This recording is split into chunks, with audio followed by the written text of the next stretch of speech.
skriver du en stor roman, sa Henrik H. Langeland. Mandag 19. januar deltok jeg på mitt første medlemsmøte i Norsk Forfattersentrum, som ble holdt på Litteraturhuset.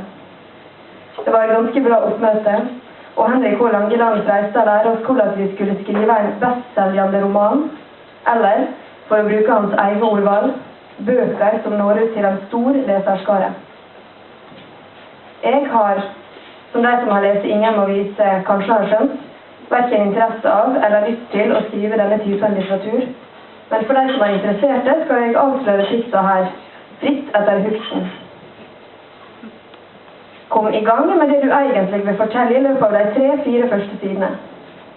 Her trekker Langeland fram Per Pettersson som er tømmet etterfølging. Han bruker 3 1/3 side på å komme til poenget i Ut og se leser. Det må stadig skje en forandring i teksten for at leseren skal gidde bla om til neste side.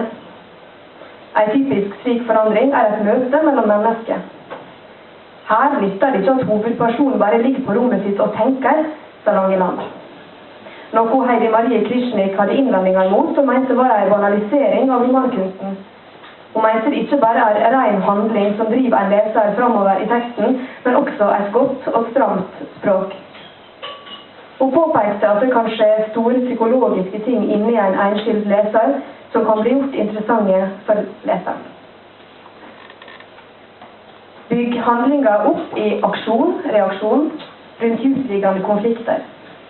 La karakterene agere og støyte borti hverandre, sa Langeland. Og jeg så for meg figurer som svirrer rundt på en scene og bomper borti hverandre, slik radiobiler gjør.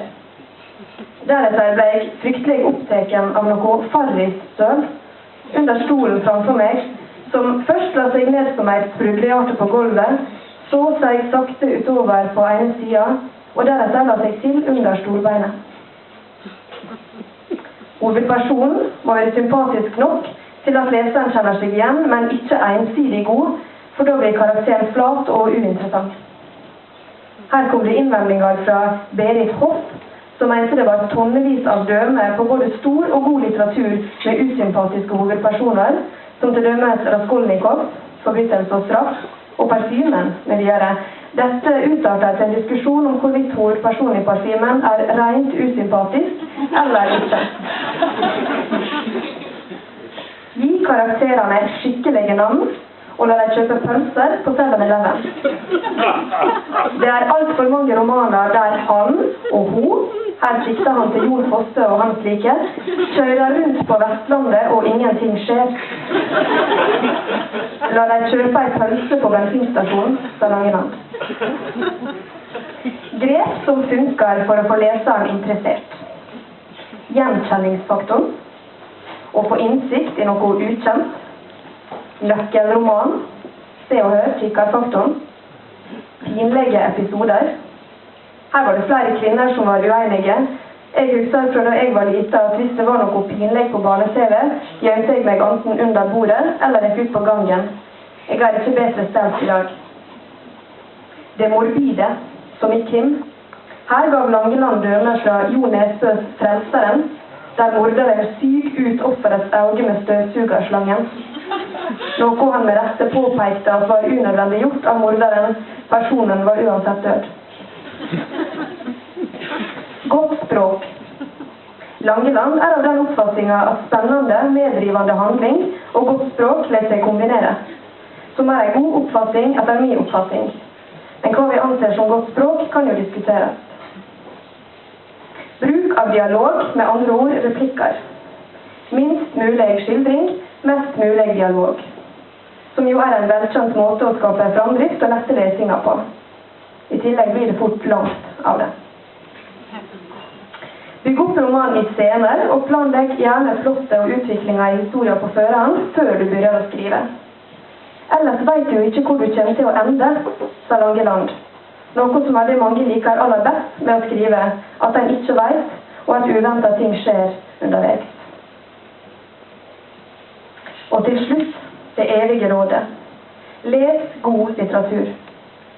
Som ifølge Langeland er alt fra de store klassikerne fra Yonder Years, altså Shakespeare, Ibsen, Hamsun og Co., til J.M. Cassie, Per Pettersson, Vikram Seth, Cormac McCarthy, Philip Roth.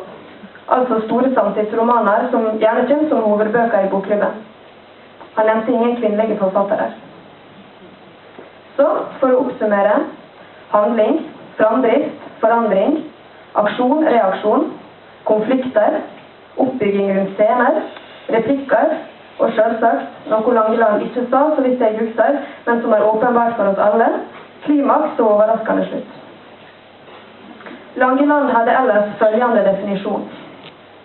Alt som ikke handlingsdriven prosa, lyrikk. Jeg tror det kan ha vært en del både romanforfattere, novellister, kortprosaister og lyrikere som var noe uenige i denne definisjonen, men det jo hver sine meninger. Forfattere med motsatt standpunkt fra Langeland ville sagt at det spiller ingen rolle hva du skriver om, så lenge du skriver godt. Som til dømes Jon Fosse både sier og gjør, og som Arnt Birkedal har sagt til meg og gjør. Men det klart, skal du nå ut til et stort publikum, og du har en meddrivende handling, og det var det Langeland snakket om, og bare det. Men jeg ikke helt sikker på meg enig i at stor romankunst synonymt med bestselgende bøker etter oppskriften Langeland her skisserte. Etter møtet ble det sosialisering med andre hyggelige og skrivende folk. En drøm ville jo være å få til dømes Kjell Askildsen til å komme på et møte og snakke om novellekunst. Det blir ikke så lett å få til, kan hende. Likevel, det lov å drømme.